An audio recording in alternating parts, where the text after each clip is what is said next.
j'espère que vous allez tous bien.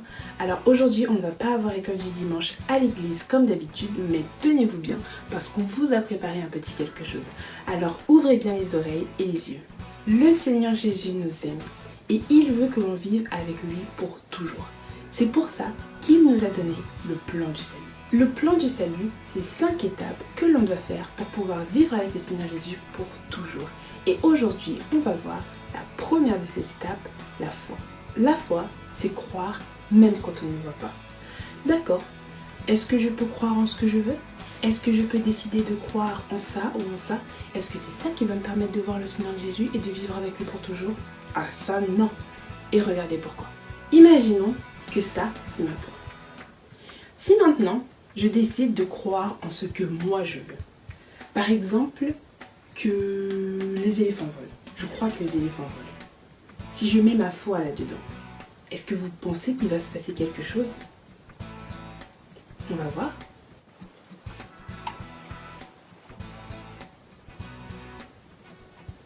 Est-ce que vous voyez quelque chose? Est-ce qu'il se passe vraiment quelque chose dans ce verre? Non, hein, il ne se passe rien.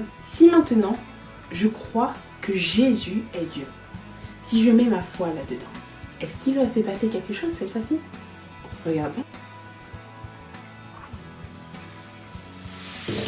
Ah, regardez. Là, il se passe vraiment quelque chose. Donc, c'est ça la foi qui sauve. C'est ça qui nous permettra de voir Jésus et de vivre avec lui pour toujours. De croire qu'il est Dieu.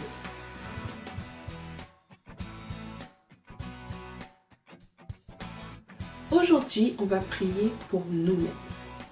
Et tu peux le faire avec tes propres mots, c'est très bien. Et si tu ne sais pas encore comment faire, tu peux répéter après moi.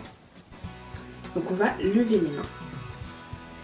Seigneur Jésus, pose ta main sur moi, protège-moi et bénis-moi. Aide-moi à être sage et à obéir à mes parents. Au nom de Jésus, Amen. Maintenant, on va apprendre un nouveau verset. Ce verset, c'est « Alors que nous étions encore des pécheurs, Christ est mort pour nous. » Ce verset veut dire que quand nous, on péchait, qu'on ne voulait même pas entendre parler de Jésus ou qu'on ne connaissait pas Jésus, Jésus est venu pour nous sauver. Alors répétez après moi.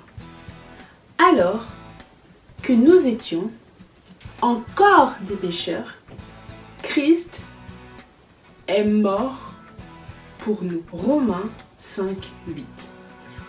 On répète une dernière fois.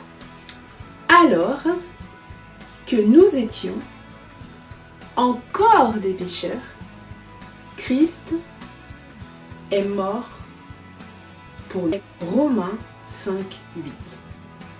Très bien.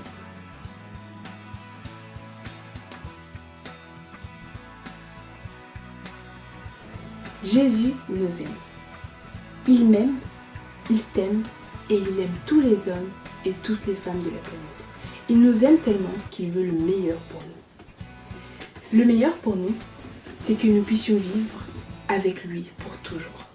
C'est la seule façon d'être heureux et c'est pour cela que nous avons été créés. Mais on a tous péché.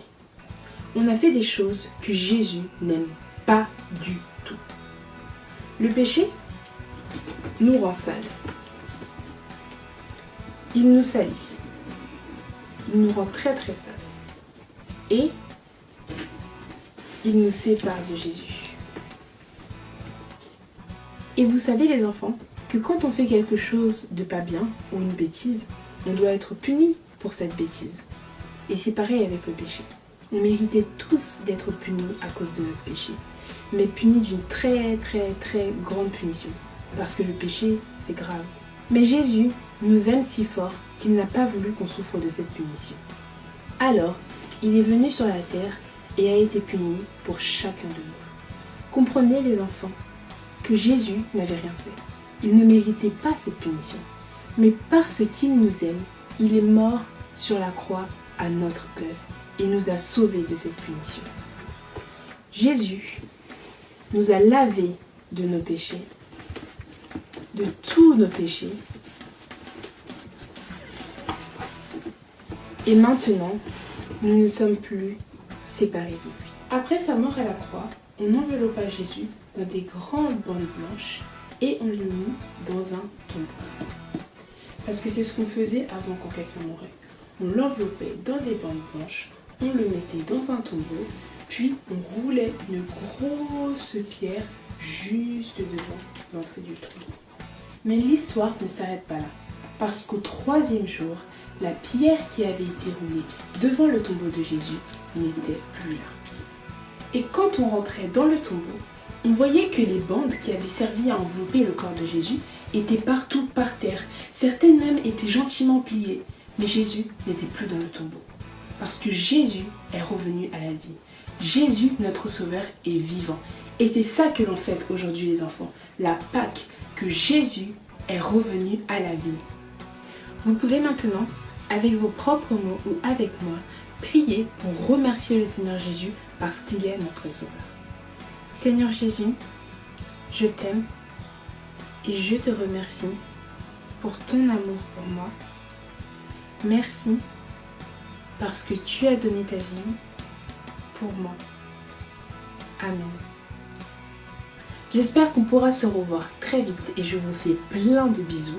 Et surtout, n'oubliez pas de parler au Seigneur Jésus tous les jours.